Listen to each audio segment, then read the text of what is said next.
बागेश्वर में private schools welfare association की एक महत्वपूर्ण बैठक में शिक्षा विभाग द्वारा जारी हालिया नोटिस को लेकर गहरा आक्रोश व्यक्त किया गया। एसोसिएशन के सदस्यों ने मुख्य शिक्षा अधिकारी द्वारा जारी किए गए नोटिस की भाषा को मानहानिकारक और अमर्यादित बताते हुए इसकी कड़ी निंदा की। बैठक में तर्क दिया गया कि विभाग द्वारा बिना तथ्यों के सत्यापन किए नोटिस को सार्वजनिक करना स्कूलों की छवि खराब करने का प्रयास है, जिसके खिलाफ एसोसिएशन ने तत्काल खंडन की मांग की है। निजी स्कूल संचालकों ने स्पष्ट किया कि यदि विभाग ने अपना रुख नहीं बदला तो वे न्यायालय में मानहानि का दावा दायर करने से पीछे नहीं हटेंगे। बैठक के दौरान विधिक और संवैधानिक मुद्दों पर विस्तार से चर्चा करते हुए एसोसिएशन ने विभाग की कार्यप्रणाली को प्रशासनिक उत्पीड़न करार दिया है। सदस्यों का कहना है कि स्पष्टीकरण देने के लिए अत्यंत कम समय देना प्राकृतिक न्याय के सिद्धांतों का सीधा उल्लंघन है। इसके अलावा पाठ्य पुस्तकों के चयन और शैक्षणिक स्वायत्तता में हस्तक्षेप को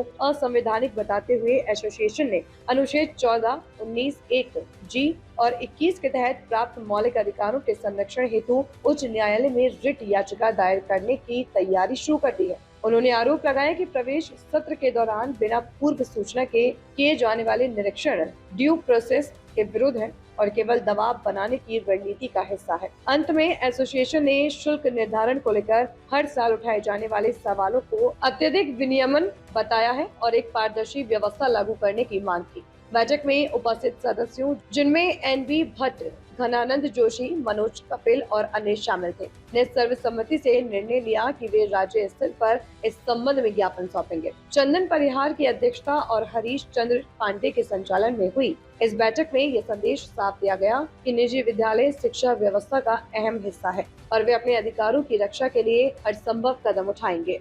आज बागेश्वर पब्लिक स्कूल एसोसिएशन की एक बैठक गायत्री विद्या मंदिर तहसील रोड पर संपन्न हुई।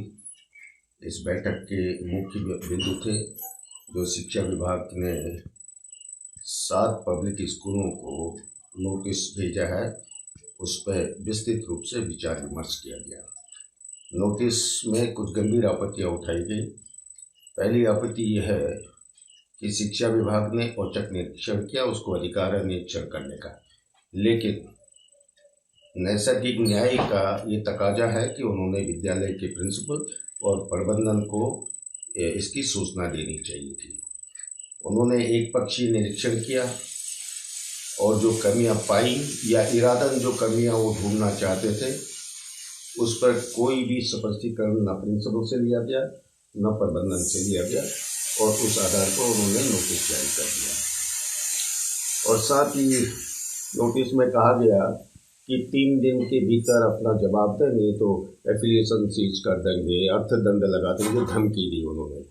ये नैसर्गिक न्याय के खिलाफ है कि अल्प समय देना, उसमें भी 1 दिन बीच में छुट्टी थी। और क्या हड़बड़ी थी शिक्षा विभाग को कि 3 दिन का उन्होंने समय दिया जबकि 1 दिन बीच में छुट्टी थी। इस पर भी आपत्ति दर्ज की गई। और इस नोटिस का दूसरा बिंदु है कि ये शिक्षा विभाग हर साल मार्च और अप्रैल के महीने में अति सक्रिय हो जाता है, ओवर एक्टिविज्म करने लगता है।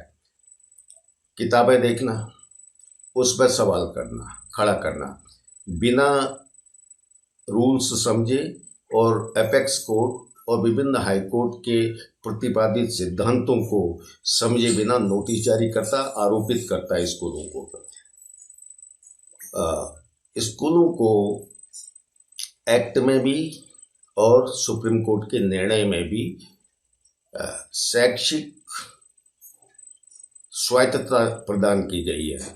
उनको किताबें एनसीईआरटी के अलावा प्राइवेट पब्लिशर्स की किताबें बच्चों के शैक्षिक उन्नयन, शिक्षा की गुणवत्ता को सुधारने के लिए ये अधिकार दिया गया है।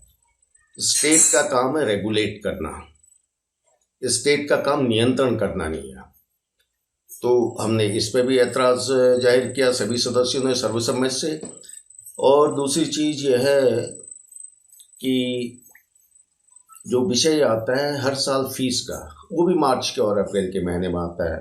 11 महीने शिक्षा विभाग चुप रहता है, 1 महीने अति सक्रिय हो जाता है।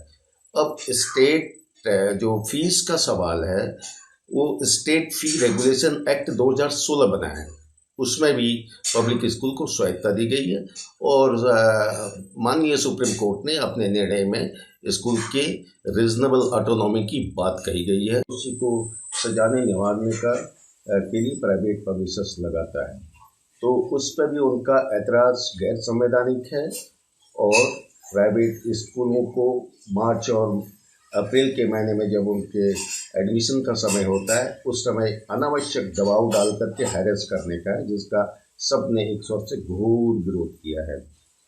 और तमाम चीज़ें हैं, स्कूल जितने भी बागेश्वर में हैं, हाँ उन्होंने सबने, हमने तो एक प्रस्ताव रखा है सरकार के पास कि दून स्कूल से लेके राज्य में जितने भी बड़े स्कूल हैं, 7 स्टार स्कूल, 5 स्टार स्कूल और हम जैसे छोटे स्कूल, सबके लिए एक समान फीस और अन्य जो चार्जेज होते हैं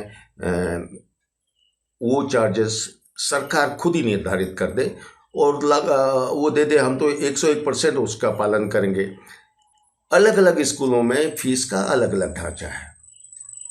हमारे यहाँ भी बागेश्वर में जितने स्कूल चल रहे हैं उनमें अलग अलग ढांचा है, क्योंकि एक रूपता नहीं है। एक रूपता इस वजह से नहीं है कि कोई ऐसा कोई SOP बनी नहीं है कि स्कूल कितना फीस चार्ज करे, क्या करे।